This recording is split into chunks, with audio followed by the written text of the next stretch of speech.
بسم اللہ الرحمن الرحیم۔ طارق بن زیاد کے ساتھ اس کا امیر موسیٰ بن نصیر تھا۔ طارق اس کے حکم کا پابند تھا۔ طارق نے موسیٰ کی حکم عدولی کی تھی، لیکن اس وقت وہ آزاد تھا۔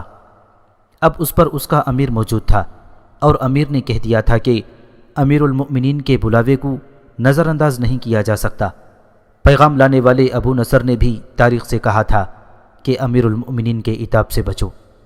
اگر خلیفہ ولید کے حکم میں ذرا سے بھی لچک ہوتی تو موسیٰ اسے یقیناً یہی جواب دیتا کہ وہ اس صورتحال میں کہ انلس اس کے قبضے میں اور فرانس اس کے قدموں میں ہے، ابھی دمشق نہیں آ سکتا، ورنہ مفتوحہ انلس بھی ہاتھ سے نکل جائے گا۔ مگر موسیٰ نے دمشق چلے جانا ہی بہتر سمجھا۔ مشہور و معروف اور مستند یورپی مورخ گبن کی تحریر سے پتہ چلتا ہے کہ موسیٰ بن نصیر کی قیادت میں مسلمان پائرنیس جبل البرتات سے آگے فرانس کے وسط تک چلے گئے تھے۔ اس وقت فرانس کا بادشاہ چارلس مارٹل تھا، جس کی فوج مسلمانوں کے مقابلے میں بہت زیادہ تھی، منظم بھی تھی اور ہتھیاروں کے لحاظ سے بہت طاقتور تھی۔ گبن نے اس جنگ کی کوئی تفصیل نہیں لکھی، اس نے اتنا ہی لکھا ہے کہ چارلس مارٹل نے مسلمانوں کو فرانس کے ایک وسطی علاقے میں شکست دی تو مسلمانوں کے سپہ سالار نے یہی بہتر سمجھا کہ اپنی فتوحات کو انلس تک محدود رکھے، اور وہ پیچھے ہٹ گیا۔ گبن نے یہ بھی لکھا ہے کہ ادھر ترکوں نے جرمنی پر حملہ کر دیا، لیکن پولینڈ کے بادشاہ سوبیسکی نے ترکوں کو جرمنی کی سرحد پر روک لیا اور کبھی بھی آگے نہ بڑھنے دیا۔ گبن لکھتا ہے کہ ترکوں اور عربوں کے یہ حملے کامیاب ہو جاتے تو آج یورپ کا مذہب عیسائیت کی بجائے اسلام ہوتا۔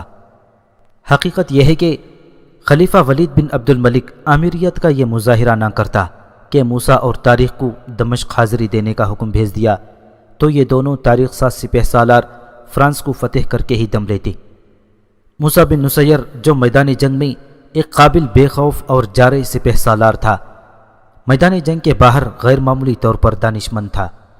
نواب ذوالفقار جنگ بہادر نے اپنی کتاب خلافت انلس میں 2-3 غیر مسلم مورخوں کے حوالوں سے ایک واقعہ لکھا ہے جو عربوں کی خصوصی ذہانت کا پتہ دیتا ہے۔ یہ واقعہ اشبیلا کے محاصرے کا ہے۔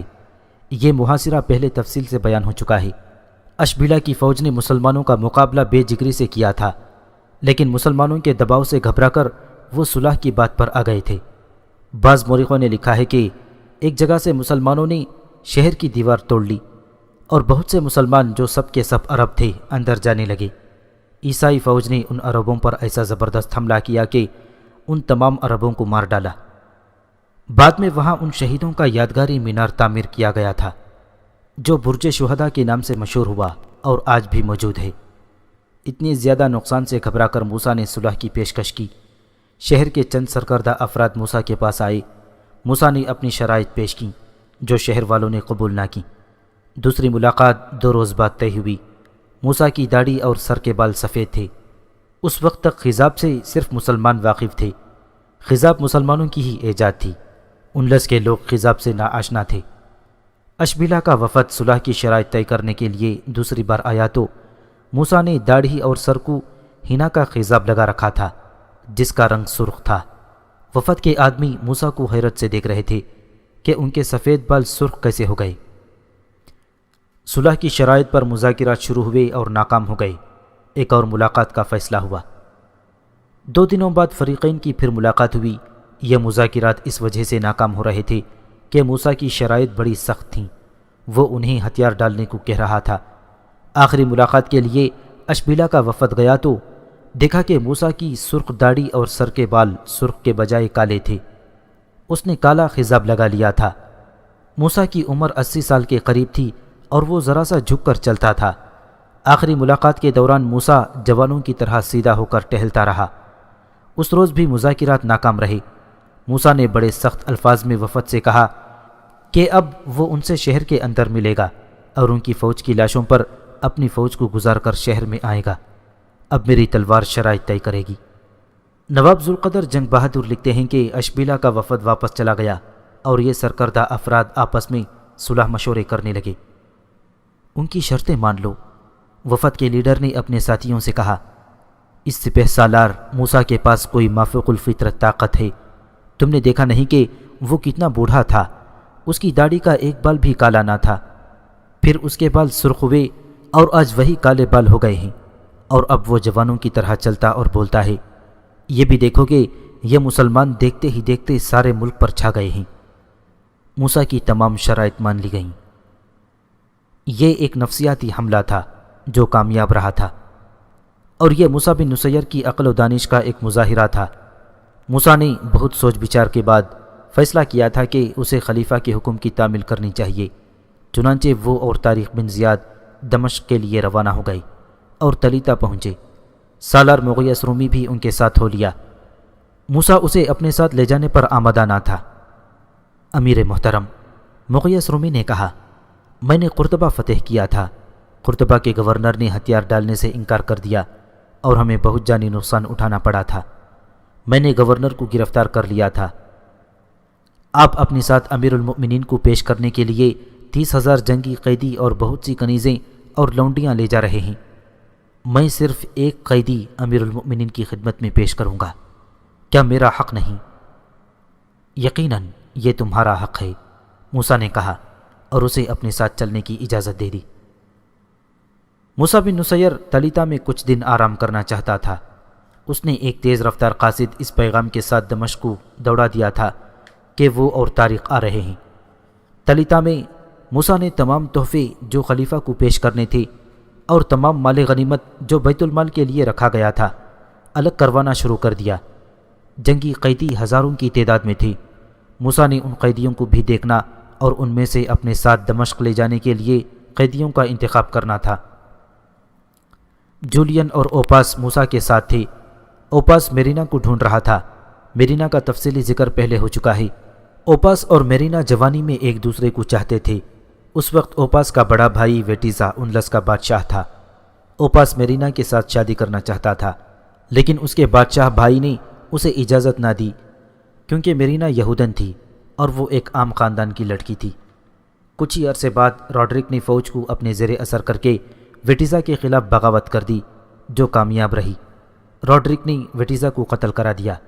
ویٹیزا کا خاندان انلس سے بھاگ کر سیوستا چلا گیا، جہاں کے حکمران جولین نے انہیں پناہ دی۔ ایک روز اتفاق سے راڈرک کی نظر میرینا پر پڑ گئی۔ میرینا بڑی ہی حسین اور دلکش لڑکی تھی۔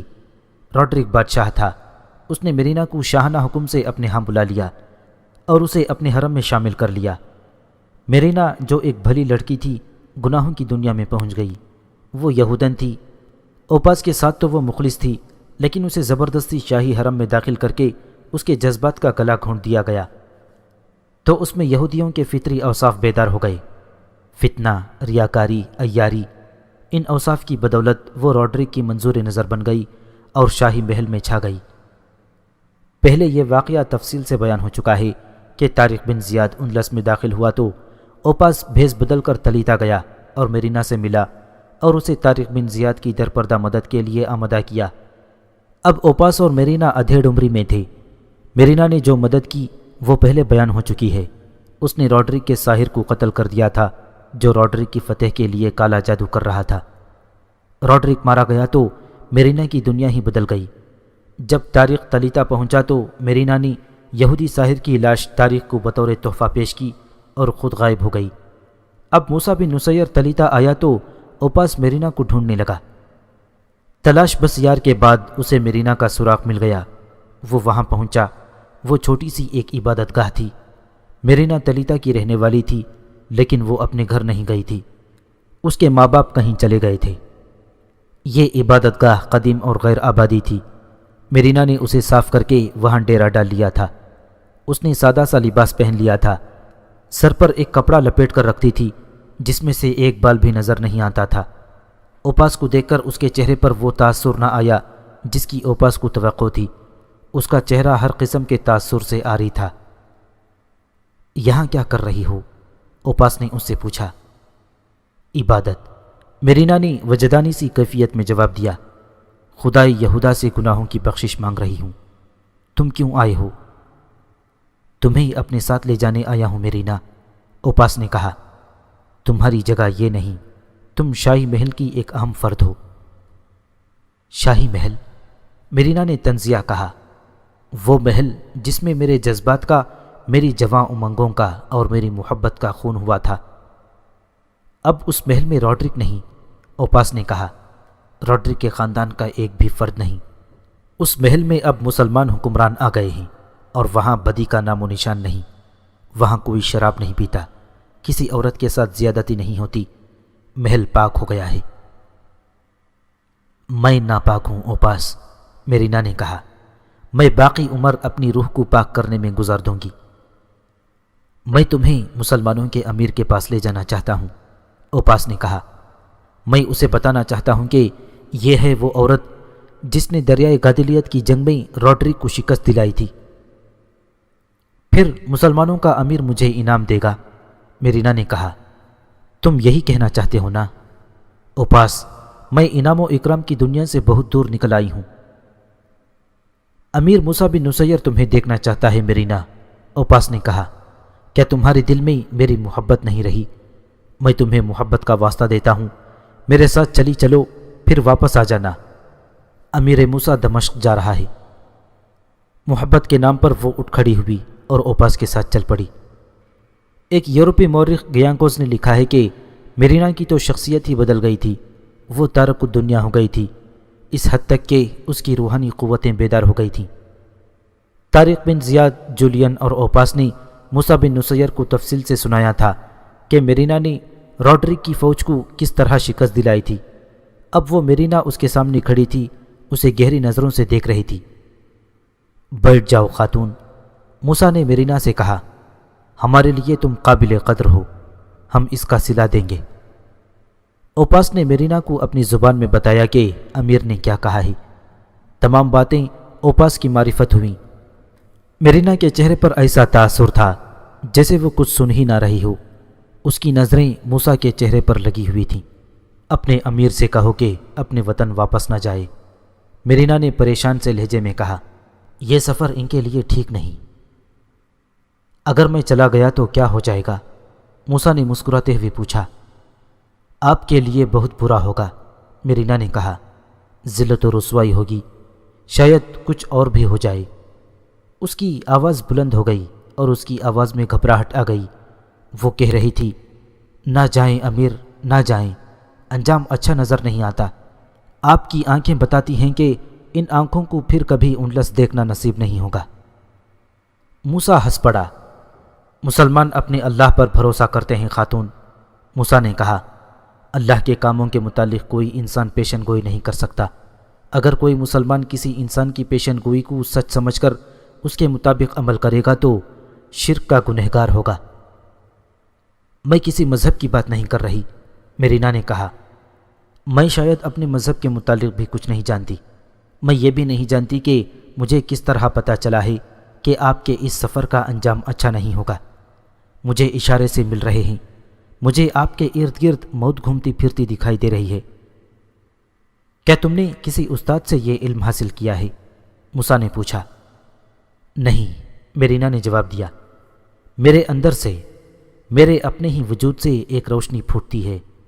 میں آپ کو گنہگار نہیں کرنا چاہتی، یہ بتا دیتی ہوں کہ میں کیا تھی اور کیا ہو گئی ہوں، کہاں تھی اور کس دنیا میں جا پہنچی ہوں۔ اوپاس مجھے سب کچھ بتا چکا ہے، موسیٰ نے کہا۔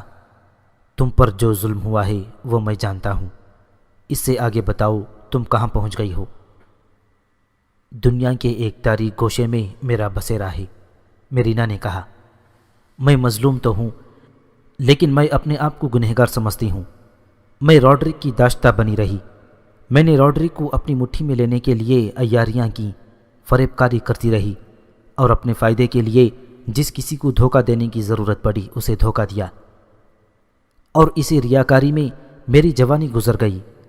پھر میں نے ایک آدمی کو قتل کیا، یہ میری قوم کا ساحر تھا۔ اگر میں اسے قتل نہ کرتی تو ایک بے گناہ لڑکی اس کے ہاتھوں قتل ہو جاتی۔ وہ روڈرک کی فتح کے لیے اس لڑکی کی جان کی قربانی دینا چاہتا تھا۔ یہ میں سن چکا ہوں، موسیٰ نے کہا۔ یہ ہم پر بہت بڑا احسان تھا، میں تمہیں اس کا صلہ ضرور دینا چاہتا ہوں۔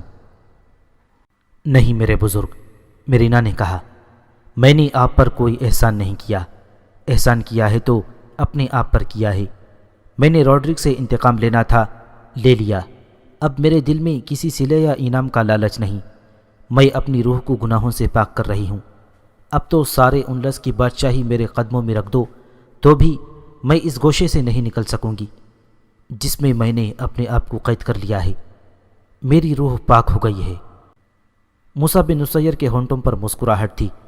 اس نے اپنی زبان میں اپنے سالاروں سے کہا کہ اس عورت کا دماغی توازن ٹھیک نہیں رہا، اور میں آپ کو ایک اور خطرے سے آگاہ کر دیتی ہوں۔ میرینا نے کہا، مجھ پر مہربان نہ ہو جانا، یہ نہ سوچنا کہ مجھے اس قدیم عبادت گاہ سے اٹھا کر اپنے محل میں لے آئیں گے اور مجھے عیش و آرام میں رکھیں گے۔ اوپاس نے مجھ سے محبت کی تھی تو اس کے خاندان کی بادشاہی خاک و خون میں ڈوب گئی اور اس کا بھائی جو بادشاہ تھا قتل ہو گیا۔ راڈرک مجھے محل میں لے آیا اور مجھے منظور نظر بنا لیا۔ اس کی بھی بادشاہی کا نام و نشان مٹ گیا اور وہ مارا گیا۔ میں آپ کے محل میں نہیں رہوں گی۔ اس نے ذرا خاموش رہ کر کہا، میں آپ سے ایک بار پھر کہتی ہوں کہ اس سفر کا خیال دل سے نکال دیں۔ وہ چپ ہو گئی۔ سب خاموش تھے جیسے وہاں کوئی تھا ہی نہیں۔ میرینا اٹھی اور پروقار سے چال چلتی دروازے تک گئی، رکی اور پیچھے کو مڑی۔ مسلمانوں کے امیر، اس نے کہا، اندلس بدروحوں کا دیس ہے۔ یہاں انسانوں کا خون بہتا آیا ہے اور خون ہی بہتا رہے گا۔ یہاں کی زمین میں بڑے خوفناک اور پراسرار راز دفن ہیں۔ یہاں کی فضا میں بھید پوشیدہ ہیں۔ اور وہ دروازے سے نکل گئی۔ مجھے اس لڑکی کے ساتھ دلی ہمدردی ہے، موسیٰ بن نصیر نے کہا۔ سفر کی تیاری جلدی مکمل کر لو، اندلس کا دارالحکومت تلیتا نہیں اشبیلا ہوگا۔ 1-2 دنوں میں ہمیں اشبیلا کو روانہ ہونا ہے۔ وہ خاصا بڑا قافلہ تھا جو 2 دنوں بعد اشبیلا کی طرف جا رہا تھا۔ موسیٰ کا بیٹا عبدالعزیز اشبیلا میں تھا۔ اسے پہلے اطلاع دے دی گئی تھی کہ موسیٰ اور طارق آ رہے ہیں۔ اس اطلاع پر عبدالعزیز کی بیوی ایجلونا یکلخت سرگرم ہو گئی۔ امیر کا استقبال سارا شہر کرے گا۔ ایجلونا نے عبدالعزیز سے کہا، شہر کی آبادی شہر سے باہر جا کر راستے کے دونوں طرف کھڑی ہو کر امیر موسیٰ بن نصیر کا استقبال کرے گی۔ نہیں ایجلونا، عبدالعزیز نے کہا، امیر موسیٰ پسند نہیں کریں گے۔ ہمارا مذہب ایسے شاہانہ انداز کی اجازت نہیں دیتا کہ لوگوں کو راستے میں کھڑا کر کے استقبال کرایا جائے۔ اسے ہم غرور اور تکبر کہتے ہیں۔ یہ فرعونوں کا طریقہ ہے۔ یہاں کے لوگ مسلمان نہیں، ایجلونا نے کہا۔ یہ تمہیں امیر موسیٰ اور سپہ سالار طارق کو بادشاہ سمجھتے ہیں۔ یہ لوگ بادشاہوں کے عادی ہیں۔ اگر تم نے انہیں یہ تاثر دیا کہ تم بھی انہی جیسے انسان ہو تو ان پر تمہارا رعب اور دبدبہ قائم نہیں ہوگا اور یہ بغاوت پر اتر آئیں گے۔ میں تمہارے عظیم باپ کی یہ توہین برداشت نہیں کر سکوں گی کہ وہ عام لوگوں کی طرح آئیں اور رعایا ان کی طرف توجہ ہی نہ دے۔ یہ انتظام میں کروں گی۔ تاریخ نویس لکھتے ہیں کہ ایجلونا ایک بڑا ہی حسین سحر بن کر عبدالعزیز پر غالب آ گئی تھی اور عبدالعزیز زن مریدوں جیسی حرکتیں کرنے لگا تھا۔ اس کے ساتھ ہی عبدالعزیز بڑا ہی قابل اور زبردست سپہ سالار اور دانشمند منتظم تھا۔ ایجلونا ملکہ بننا چاہتی تھی۔ اسے پتہ چلا کہ موسیٰ بن نصیر آ رہا ہے تو اس نے سارے شہر میں منادی کرا دی کہ امیر مصر و افریقہ و اندلس کچھ دنوں بعد آ رہے ہیں۔ شہریوں کو جو ہی بتایا جائے گا کہ وہ آج پہنچ رہے ہیں تو شہر کے تمام لوگ، عورتیں اور بچے بھی شہر کے باہر جا کر امیر کا استقبال کریں۔ ایجلونا موسیٰ کے استقبال کی تیاریوں میں مصروف ہو گئی۔ وہ حاکموں کو حکم دیتی پھرتی اور عبدالعزیز اپنے کاموں میں مصروف رہتا تھا۔ ایجلونا مسلمان تو تھی نہیں کہ مردوں میں نہ جاتی۔ وہ عیسائی تھی، لباس مسلمان عورتوں جیسا پہنتی تھی۔ شہر کے لوگوں میں وہ پہلے ہی بہت مقبول تھی۔ اشبیلا کو جب مسلمانوں نے محاصرے میں لیا تو ایجلونا نے شہر کی دفاع میں بہت کام کیا تھا۔ تفصیلات پہلے بیان ہو چکی ہیں۔ 2 سواروں کو تلیتا کی طرف بھیج دیا گیا کہ انہیں شہر سے چند میل دور موسیٰ کا قافلہ آتا نظر آئے تو گھوڑے سرپٹ دوڑاتے واپس آ کر اطلاع دیں۔ موسیٰ بن نصیر کی آمد کا دن آ گیا۔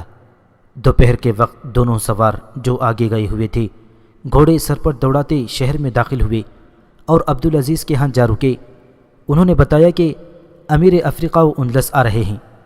انہوں نے جو فاصلہ بتایا وہ کم و بیش 1 گھنٹے کی مسافت تھی۔ ایجلونا کو اطلاع ملی تو دوڑی باہر آئی اس نے استبل سے گھوڑا منگوانے کے بجائے ان دونوں سواروں میں سے ایک کا گھوڑا لیا، کود کر اس پر سوار ہوئی اور گھوڑا دوڑا دیا۔ اس نے پہلے انتظام کرا رکھا تھا کہ کس کس کو ملنا ہے اور کس کے ذمے کیا کام ہے۔ موسیٰ بن نصیر کا قافلہ خاصا لمبا تھا۔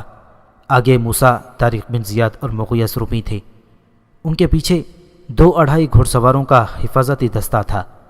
اس کے پیچھے ہزاروں جنگی قیدی تھے جن کے ہاتھ مضبوط رسیوں سے بندھے ہوئے تھے۔ ان قیدیوں میں انلس کی یعنی شاہ روڈرک کی فوج کے اعلیٰ اور ان میں سے کم درجے کے افسر بھی تھے۔ انہیں یہ سہولت دی گئی تھی کہ وہ گھوڑوں پر سوار تھے۔ ان میں ایک قیدی جو گھوڑے پر سوار تھا سب سے زیادہ اہم تھا۔ وہ قرطبہ کا گورنر تھا جو مغیث رومی کا خاص قیدی تھا۔ اس قافلے میں گھوڑا گاڑیاں بھی تھیں۔ اس میں کنیزیں اور لونڈیاں تھیں۔ ان کے پیچھے خچریں اور خچروں والی گاڑیاں تھیں۔ یہ سب مال غنیمت سے لدی ہوئی تھیں۔ قافلہ شہر سے 1.5 میل کے فاصلے تک پہنچا تو راستے کے دونوں طرف شہریوں کا ہجوم کھڑا نظر آیا۔ شہریوں کے آگے مسلمانوں کے لشکر کے مجاہدین ہاتھوں میں برچیاں لیے کھڑے تھے۔ ہر برچی کی انی کے قریب سبز رنگ کی تکون جھنڈی بندھی ہوئی تھی۔ ہر مجاہد کی برچی کا نیچے والا سرا زمین پر اور انی آگے کو تھی۔ دور تک جھنڈیاں عجب بہار دکھا رہی تھیں۔ اس کے ساتھ مجاہدین کا ایک جیسا سفید لباس تو اور ہی زیادہ خوبصورت منظر پیش کر رہا تھا۔ جہاں پیادوں کی 2 رویہ قطاریں ختم ہو جاتی تھیں وہاں سے گھڑ سواروں کی قطاریں شروع ہوتی تھیں۔ پیادوں اور سواروں کے پیچھے شہری کھڑے تھے۔ عورتوں اور بچوں کو آگے کھڑا کر دیا گیا تھا۔ وہ سب بازو اوپر کر کے ہلا رہے تھے اور اس کے ساتھ ہی وہ اپنی زبان میں امیر موسیٰ بن نصیر خوش آمدید اور موسیٰ بن نصیر زندہ باد کے نعرے لگا رہے تھے۔ نوجوان لڑکیوں کے پاس پھولوں سے بھری ہوئی ٹوکریاں تھیں۔ وہ موسیٰ کے راستے میں آگے بڑھ کر پھول بکھیر رہی تھیں۔ موسیٰ کے ہونٹوں پر کچھ اور ہی قسم کی مسکراہٹ تھی اور اس کی گردن اکڑی ہوئی تھی۔ البتہ طارق بن زیاد، مغیث رومی اور دوسرے سالاروں کے چہروں پر ناپسندیدگی کے تاثرات تھے۔ شہر کے دروازے پر موسیٰ کا جو استقبال ہوا اس کی تو شان ہی نرالی تھی۔ شہر کی سرکردہ شخصیتیں انلسی بھی مسلمان بھی ایک صف میں کھڑی تھیں۔ موسیٰ، طارق، مغیث اور دیگر سالار گھوڑوں سے اترے۔ مسلمان زعماء نے ان سے سیدھے کھڑے ہو کر مصافحہ کیا، لیکن انلسی پہلے رکوع کی طرح جھکتے، پھر موسیٰ کا ایک ہاتھ اپنے ہاتھوں میں لیتے اور چومتے تھے۔ طارق بن زیاد اور باقی تمام سالاروں سے وہ اس طرح ملتے تھے جس طرح عام آدمیوں سے رسمی طور پر ملا جاتا ہے۔ مختصر یہ کہ ایجلونا نے موسیٰ بن نصیر کو انلس کے بادشاہوں جیسا بادشاہ بنا دیا تھا۔ عزیز، رات کو ایجلونا نے اپنے خاوند عبدالعزیز سے کہا، میں حیران ہوں کہ تم خود کو اور اپنے عظیم باپ کو عام سے آدمی کیوں سمجھتے ہو؟ تمہارے والد شہنشاہ ہیں اور تم شہزادے ہو۔ میں تمہارے والد کو شہنشاہ کا رتبہ دے رہی ہوں۔ ایجلونا کے متعلق تقریباً تمام مورخوں نے لکھا ہے کہ یہ جوان سال عورت خوبصورت تو تھی اور اس کا حسن غیر معمولی تھا، لیکن اس سے زیادہ حسین عورتیں بھی تھیں۔ پھر ایجلونا میں کیا جادو تھا کہ روڈرک جیسے پتھر دل بادشاہ کو اس نے موم کر لیا تھا اور عبدالعزیز جیسے مرد مومن اور دانشمند سالار کو اس نے اپنی مٹھی میں بند کر لیا تھا۔ مورخوں کی رائے کے مطابق ایجلونا کا جادو اس کی زبان میں اور اس کے انداز و اطوار میں تھا۔ اس کا یہی کمال موسیٰ جیسے معمر اور جہاندیدہ آدمی کو متاثر کرنے کے لیے کافی تھا کہ اس نے اسے شہنشاہ بنا دیا تھا۔ ایجلونا نے موسیٰ کے بیٹے عبدالعزیز کو یہ تاثر دیا کہ وہ اس کے خاندان کی عزت افزائی میں دلچسپی رکھتی ہے۔ کلوپترا، جسے دنیا کی یا تاریخ کی حسین ترین عورت سمجھا جاتا ہے، دراصل اتنی حسین نہیں تھی۔ اس کی خادماؤں میں 2-3 جوان لڑکیاں اس سے کہیں زیادہ حسین اور دلکش تھیں، لیکن کلوپترا میں جو جادو تھا وہ کسی اور عورت میں نہیں تھا۔ کلوپترا چال باز اور مکار عورت تھی۔ جولیس سیزر جیسا فاتح جابر اس کے آگے ڈھیر ہو گیا تھا، اور پھر جولیس سیزر کا جانشین اینتھونی مصر پر حملہ آور ہوا تو کلوپترا نے اس کے مقابلے کے لیے اپنی فوج بھیجنے کے بجائے اسے اپنے دام محبت میں گرفتار کر لیا اور اس کی عقل پر ایسا قبضہ کیا کہ اس مرد میدان نے خودکشی کر لی۔ ایجلونا میں بھی کچھ ایسا ہی جادو تھا۔ موسیٰ بن نصیر اشبیلا میں زیادہ دن نہیں ٹھہرا۔ اس نے ایک کام یہ کیا کہ اپنے بیٹے عبدالعزیز کو انلس کا امیر مقرر کیا اور اسے تمام تر اختیارات دے دیے۔ وہ دن ایجلونا کی زندگی کا خوشگوار ترین دن تھا۔ ایسا خوش نصیب دن اس کی زندگی میں اس وقت بھی نہیں آیا تھا جب وہ انلس کے بادشاہ روڈرک کی بیوی بنی تھی۔ وہ روڈرک کی منظور نظر تو بن گئی تھی اور روڈرک اس کی ہر بات مان لیتا تھا، لیکن وہ منمانی نہیں کر سکتی تھی۔ روڈرک نے ملکہ کا درجہ ایک اور بیوی کو دے رکھا تھا۔ اب وہ عبدالعزیز کی بیوی تھی اور منمانیاں کر سکتی تھی۔ موسیٰ بن نصیر نے اشبیلا میں رکھا ہوا وہ مال غنیمت اپنے ساتھ لے جانے کے لیے تیار کرا لیا جو بیت المال کے حصے کا تھا۔ کچھ قیمتی تحفے خلیفہ کے لیے بھی تھے۔ اشبیلا میں بھی جنگی قیدی تھے، ان میں کاؤنٹ یعنی نواب اور امراء و وزراء بھی تھے۔ انہیں اپنے ساتھ دمشق لے جانے کے لیے تیار کیا گیا تھا۔ موسیٰ ایک روز اشبیلا سے جبل طارق کو روانہ ہوا۔ فاصلہ 300 میل سے کچھ زیادہ تھا۔ راستے میں کئی چھوٹے بڑے قصبے اور 3-4 شہر آتے تھے۔ موسیٰ کا قافلہ جس قصبے اور جس شہر کے قریب سے گزرتا تھا، وہاں کے لوگ اشبیلا کے لوگوں کی طرح راستے کے دونوں طرف کھڑے بازو لہرا لہرا کر نعرے لگاتے اور خوشی کا اظہار کرتے اور راستے میں پھول پھینکتے تھے۔ موسیٰ کے جلوس کے اس استقبال کا اہتمام ایجلونا نے کیا تھا۔ اس نے موسیٰ کے راستے میں آنے والی آبادیوں کے حاکموں کو حکم بھیجا تھا کہ موسیٰ کے استقبال کے لیے شہر کے تمام لوگوں کو باہر نکالیں۔ مورخوں نے موسیٰ کے جلوس کو جس طرح بیان کیا ہے وہ اس طرح ہے کہ موسیٰ خلیفہ ولید بن عبد الملک کے دربار میں انلس کی تمام تر شان و شوکت پیش کرنا چاہتا تھا۔ اس کا مقصد اس نمائش کا یہ تھا کہ اس نے ایک ملک ہی فتح نہیں کیا تھا بلکہ وہاں کے زعماء کے دلوں پر بھی فتح حاصل کی ہے۔ موسیٰ انلس کی جن سرکردہ شخصیتوں کو اپنے ساتھ لے جا رہا تھا ان میں گوت قوم کے سردار وغیرہ تھے، انلس کے عیسائی سردار تھے، یہ سب باج گزار تھے۔ چند ایک انلسی جرنیل قیدیوں کی حیثیت سے ساتھ تھے اور کچھ سردار قوم یہود کے بھی تھے۔ اس قافلے یا جلوس میں 30,000 جنگی قیدی تھے۔ گھوڑا گاڑیوں میں سینکڑوں لونڈیاں اور کنیزیں تھیں۔ ایک یورپی مورخ ایس پی اسکاٹ نے لکھا ہے کہ لونڈیاں اور کنیزوں کی تعداد لاکھوں لکھی ہے، جو بالکل غلط ہے۔ دیگر یورپی مورخوں نے تعداد سینکڑوں لکھی ہیں۔ یہ وہ انلسی عورتیں تھیں جنہوں نے خود مسلمانوں کے ساتھ جانے کی خواہش کی تھی۔ یہ لونڈیاں تھیں۔ کنیزوں میں امراء وزراء اور دیگر سرکردہ خاندانوں کی جوان لڑکیاں تھیں۔ انہیں بھی ان کی رضامندی سے ساتھ لے جایا جا رہا تھا۔ مورخوں نے ان سب کے حسن و جمال کی بہت تعریف کی ہے۔ مال غنیمت اتنا زیادہ تھا کہ سینکڑوں خچروں پر لدا ہوا تھا۔ اس میں تلواریں، برچیاں، کمانیں، زرہ بختریں، جنگی کلہاڑے اور خنجر وغیرہ بھی تھے۔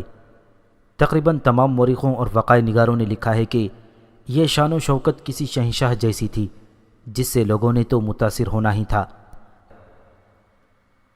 بہت دنوں بعد یہ قافلہ جبل الطارق پہنچا، جہاں بحری جہازوں اور کشتیوں کا بیڑا منتظر کھڑا تھا۔ وہاں بھی لوگ موسیٰ کی سلامی کے لیے کھڑے تھے۔ انلس کے بے شمار نامی گرامی افراد جبل الطارق تک موسیٰ کو الوداع کہنے آئے تھے۔ موسیٰ کے آگے ان کے رکوع فرشی سلام اور خوشامدانہ کلمات موسیٰ کے دماغ میں رعونت پیدا کر رہے تھے۔ اسلام کا یہ بنیادی اصول، کوئی انسان دوسرے انسانوں سے برتر نہیں، بری طرح مجروح ہو رہا تھا۔ یہ بیڑا افریقہ کے ساحل پر قیروان کے مقام پر جا رکا۔ قیروان مصر اور افریقہ کا دارالامارت تھا۔ 1-2 روز وہاں قیام کر کے موسیٰ کا جلوس دمشق کو روانہ ہوا۔ وہاں سے عرب کے معززین، چند ایک بربر سردار اور کچھ مصری زعماء بھی اس جلوس میں شامل ہو گئے۔ تاریخ انلس میں مختلف مورخوں کے حوالوں سے لکھا ہے کہ مصر اور افریقہ کے سردار اور سالار موسیٰ کے ارد گرد یوں گھیرا ڈالے چلے جا رہے تھے جیسے اسے حصار میں لے رکھا ہو۔ ان کے انداز غلامانہ تھے۔ اب سامان خچروں اور گھوڑا گاڑیوں کے بجائے اونٹوں پر لدا ہوا تھا۔ خچریں جبل الطارق تک ہی ساتھ آئی تھیں۔ ان سے سامان اتار کر جہازوں اور کشتیوں میں لاد دیا گیا تھا۔ قیروان سے یہ اونٹوں پر لدا ہوا جا رہا تھا۔ اونٹوں کو بھی رنگا رنگ اور چمکدار کپڑوں سے سجا دیا گیا تھا۔ کسی بھی مورخ نے نہیں لکھا کہ یہ قافلہ کتنی مدت بعد دمشق پہنچا۔ یہ کم و بیش 3 مہینوں کی مسافت تھی۔ البتہ یہ بالکل واضح ہے کہ موسیٰ جمعہ کے روز اس وقت دمشق میں داخل ہوا جب نماز جمعہ کی اذان میں ابھی کچھ وقت باقی تھا۔ طارق بن زیاد اور مقیس رومی موسیٰ سے بہت پیچھے ہو گئے اور ان کے گھوڑے پہلو با پہلو چلے جا رہے تھے۔ دمشق کا شہر نظر آ رہا تھا۔ طارق اور مقیس کے چہروں پر ایسے تاثرات تھے جن میں ناراضگی کی جھلک نمایاں تھی۔ دمشق سے کچھ دور پیچھے موسیٰ نے ایک ایسا مظاہرہ کیا تھا جس کی طارق اور مقیس کو توقع نہیں تھی، اور وہ حیران و پریشان تھے کہ موسیٰ جیسے معمر مرد مومن کو کیا ہو گیا ہے۔ یہ واقعہ تاریخوں میں آیا ہے۔ خلافت اندلس میں اس کا تفصیلی ذکر ہے۔ آخری پڑاؤ سے موسیٰ بن نصیر کا یہ قافلہ الصبح روانگی کی تیاری کرنے لگا۔ اسے جمعہ کی نماز سے پہلے دمشق پہنچ جانا تھا۔ موسیٰ نے روانگی سے پہلے مقیس رومی کو بلایا۔ طارق بن زیاد وہاں موجود تھا۔ پہلے بیان ہو چکا ہے کہ مقیس رومی نے غیر معمولی جنگی مہارت اور شجاعت کا مظاہرہ کر کے قرطبہ کو فتح کیا تھا۔ وہاں کے گورنروں نے شہر فتح کرنے کے بعد بھی بہت مقابلہ کیا تھا۔ مقیس نے گورنر کو گرفتار کر کے قید خانے میں بند کر دیا، اور اب موسیٰ کی اجازت سے اس گورنر کو اپنی ذاتی قیدی کی حیثیت سے دمشق لے جا رہا تھا۔ وہ گورنر کو خلیفہ کے حوالے بطور تحفہ پیش کرنا چاہتا تھا۔ دمشق قریب آیا تو موسیٰ کا دماغ پھر گیا۔ اس نے مقیس کو بلوایا۔ اپنی اس قیدی کو میرے حوالے کرو مقیس، موسیٰ نے کہا۔ یہ بڑا اہم قیدی ہے، یہ ایک صوبے کا گورنر ہے، اسے میں خود امیر المؤمنین کے حضور پیش کروں گا۔ یہ تو میرا قیدی ہے امیر محترم، مقیس رومی نے کہا۔ آپ مجھے اجازت دے چکے ہیں کہ اسے میں کہہ رہا ہوں یہ قیدی میرے حوالے کر دو، موسیٰ نے شاہانہ روب سے کہا۔ لیکن میں امیر المؤمنین کو یہ تو ضرور بتاؤں گا کہ اس گورنر کو میں نے پکڑا ہے، مقیس نے کہا، اور میں یہ بھی بتاؤں کہ میں نے قرطبہ کو کس مشکل اور کس قلیل نفری سے فتح کیا تھا۔ میں تمہیں امیر المؤمنین کے سامنے نہیں جانے دوں گا، موسیٰ نے کہا۔ کیوں؟ مقیس نے پوچھا۔ کیا میں نے کسی بھی جگہ پیٹھ دکھائی ہے؟ آپ نے 18,000 نفری سے جو فتوحات حاصل کی ہیں، میں نے ایسی فتوحات 1,000 نفری سے حاصل کی ہیں۔ کیا آپ مجھے اتنا حق نہیں دے سکتے کہ میں امیر المؤمنین سے ملوں؟ نہیں دے سکتا، موسیٰ نے کہا۔ تمہیں احساس نہیں کہ میں نے تمہاری اتنی عزت افزائی کی ہے جس کے تم حقدار نہ تھے؟ تم یہودی تھے، پھر تم گوت ہوئے، پھر تم نے اسلام قبول کیا۔ تم دوسرے درجے کے سالار ہو، لیکن میں نے تمہیں عربی سالاروں کا درجہ دیا۔ اسلام انسانوں کو درجوں میں تقسیم نہیں کرتا، مقیس رومی نے کہا۔ یہی وجہ ہے کہ میں نے اسلام کو قبول کیا ہے۔ مجھے آپ جتنا ذلیل کر سکتے ہیں کریں، میں مسلمان ہی رہوں گا اور مسلمان ہی مروں گا، اور امیر محترم میں آپ کو اپنا قیدی نہیں دوں گا۔ موسیٰ نے اپنے ایک محافظ کو بلوایا اور اسے کہا کہ قرطبہ کے عیسائی گورنر کو یہاں لے آئے۔ محافظ دوڑتا گیا اور مقیس رومی کے قیدی کو لے آیا۔ یہ ہے تمہارا قیدی؟ موسیٰ نے مقیس سے پوچھا۔ یہی ہے، مقیس نے جواب دیا۔ موسیٰ قیدی گورنر کے پیچھے ہو گیا۔ اچانک موسیٰ نے تلوار نکالی اور قیدی پر ایسا زوردار وار کیا کہ اس کی گردن صاف کٹ گئی، سر الگ جا پڑا اور دھڑ گر کر کچھ دیر تڑپا اور ساکت ہو گیا۔ مقیس رومی اور طارق بن زیاد وہاں سے ہٹ آئے۔ قافلہ دمشق کو روانہ ہوا۔ مقیس رومی اور طارق بن زیاد موسیٰ سے دور پیچھے اکٹھے جا رہے تھے۔ دونوں کے دلوں پر بوجھ تھا جو ان کے چہروں کے تاثرات سے ظاہر ہوتا تھا۔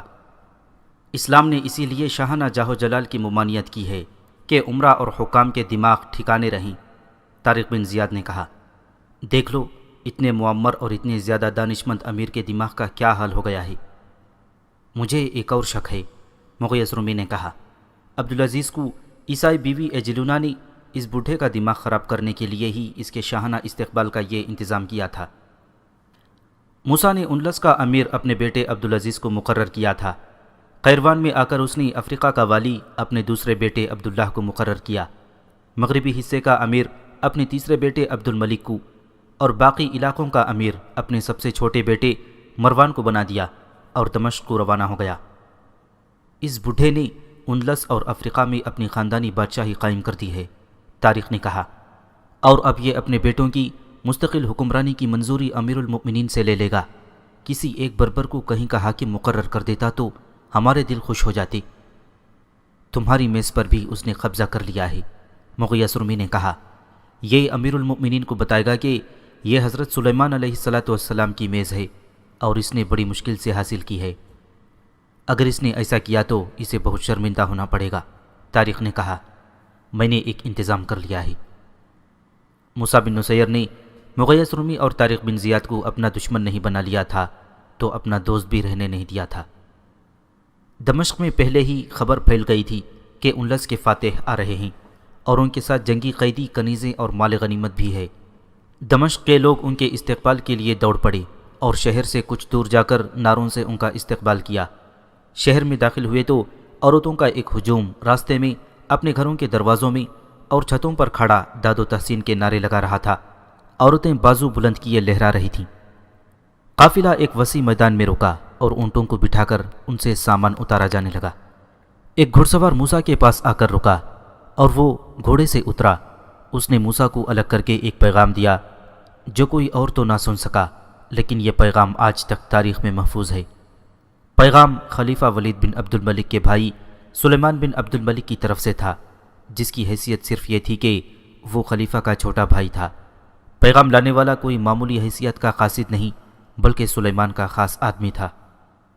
سلیمان بن عبد الملک نے آپ کے لیے پیغام دیا ہے، اس سوار نے کہا۔ انہوں نے کہا ہے کہ امیر المؤمنین ایسی بیماری میں مبتلا ہیں کہ کسی بھی وقت ان کا انتقال ہو سکتا ہے۔ آپ ان سے ملنے نہ جائیں، نہ انہیں کوئی تحفہ یا مال غنیمت کا حصہ دیں۔ کچھ دن انتظار کریں، ان کے انتقال کے بعد امیر المؤمنین سلیمان ہوں گے، پھر تحفے اور کنیزیں اور مال غنیمت ان کو پیش کریں۔ کیا یہ حکم ہے، درخواست ہے یا مشورہ ہے؟ موسیٰ نے پوچھا۔ کچھ بھی سمجھ لیں، پیغامبر نے کہا۔ میں نے آپ کو پیغام دے دیا ہے۔ سلیمان کو میرا سلام کہنا، موسیٰ نے کہا۔ میں یہ گناہ کبھی نہیں کروں گا کہ سلیمان کے بھائی کی موت کا انتظار کروں۔ یہ اسے کہنا میں امیر المؤمنین کے حکم پر آیا ہوں اور ان کے پاس ہی جاؤں گا۔ اگر خدا نخواستہ ان کا انتقال ہو گیا تو ان کا جانشین ان کا بڑا بیٹا ہو سکتا ہے۔ ضروری نہیں کہ سلیمان ہی ان کا جانشین ہو، لیکن اس وقت امیر المؤمنین ولید ہے۔ میں ان کے آگے جواب دہ ہوں۔ جو دینا ہے انہی کو دوں گا اور جو لینا ہے وہ انہی سے لوں گا۔ میں سب سے پہلے انہی سے ملوں گا۔